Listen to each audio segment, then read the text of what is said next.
आप एससी हो, एसटी हो या जनरल हो, प्लीज मेरे इस सवाल का जवाब दीजिए कि ये सही है या गलत है। पंडित भगवत दयाल शर्मा पीजीआईएमएस रोहतक के अंदर इस समय एक बच्चा है जिसकी रैंक 4871 है। इसके 585 नंबर आए थे 800 में से। ये ऑर्थोपेडिक्स कर रहा है। और इसी के साथ एक बच्चा है जिसकी रैंक है 2,29,954।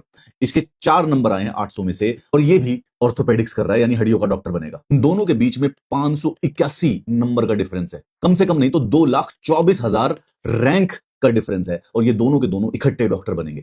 800 में से 585 नंबर लाने के लिए इस लड़के ने 5 साल तक एमबीबीएस में दिन रात पढ़ाई की होगी, और नीट पीजी की तैयारी के लिए एकदम दिन रात इसने जाग जाग के पढ़ाई करी होगी। और दूसरा ये लड़का है जिसके 800 में से 4 नंबर आए हैं। मैं और आप जिन्होंने जिंदगी में मेडिकल की किताबें भी ना देखी हूं, हम भी अगर इस एग्जाम में बैठ जाते तो हमारे 4 से ज्यादा नंबर आ जाते। ये एमबीबीएस करने के बाद 4 नंबर लेके आया है। आप मुझे बताइए, ये किस प्रकार का सोशल जस्टिस है, ये किस प्रकार की रिजर्वेशन है, ये किस प्रकार का अन्याय है।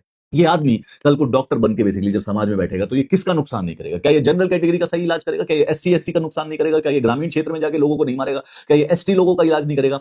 जिस आदमी को 4 नंबर 800 में से आ रहे हैं एमबीबीएस के 5 साल के बाद, उस आदमी को अगर हम हड्डियों का डॉक्टर बनने दे रहे हैं अपने देश में, तो ये कोई सोशल जस्टिस थोड़ी ना होता है। ये तो देश के लिए, देश के साथ अन्याय है। ये डॉक्टर डेथ बनाया जा रहा है। ये एक केस नहीं है, ऐसे पूरे के पूरे देश में इस समय नीट पीजी के बाद बहुत सारे ऐसे ऐसे डॉक्टर बनेंगे जो कि इतने मैसिवली इनकॉम्पिटेंट हैं, जो कि 800 में से 10, 8, 5, 6, 15, 20 नंबरों के बाद वो अब डॉक्टरी की पढ़ाई करने लग रहे हैं। गवर्नमेंट हमें फालतू का आर्गुमेंट दे रही है कि हम एग्जिट एग्जाम के द्वारा इनकी कॉम्पिटेंस को चेक करेंगे। कैसे करोगे तुम इनकी कॉम्पिटेंस चेक, जब ये 5 साल एमबीबीएस करने के बाद इनकी कॉम्पिटेंस तुम चेक नहीं कर पाए? पंडित बीडी शर्मा, कॉलेज का नाम तुमने बीडी शर्मा रखा हुआ है रोहतक के अंदर, लेकिन उसमें एडमिशन मिल रहा है 4 नंबर वाले को। इस स्टूपिडिटी की कोई जस्टिफिकेशन नहीं है। ये कोई सोशल जस्टिस नहीं है, ये कोई रिजर्वेशन नहीं है, ये सिर्फ और सिर्फ अन्याय है। और अन्याय नहीं, ये बेसिकली क्राइम है। अगर आपके पूरे के पूरे देश में 20% डॉक्टर, 25% डॉक्टर इस प्रकार से होंगे जिनके नंबर ही नहीं आए हैं, जिनको पढ़ाई नहीं आती है, जिन्होंने मेडिकल की पढ़ाई इतनी करी है कि वो आदमी 800 में से 4 नंबर लाने की कैपेसिटी नहीं रखता है, ये आदमी जब क्लिनिक में बैठा होगा, जब गवर्नमेंट हॉस्पिटल में बैठा होगा, तो ये आदमी लोगों को मारेगा। ये डॉक्टर डेथ है।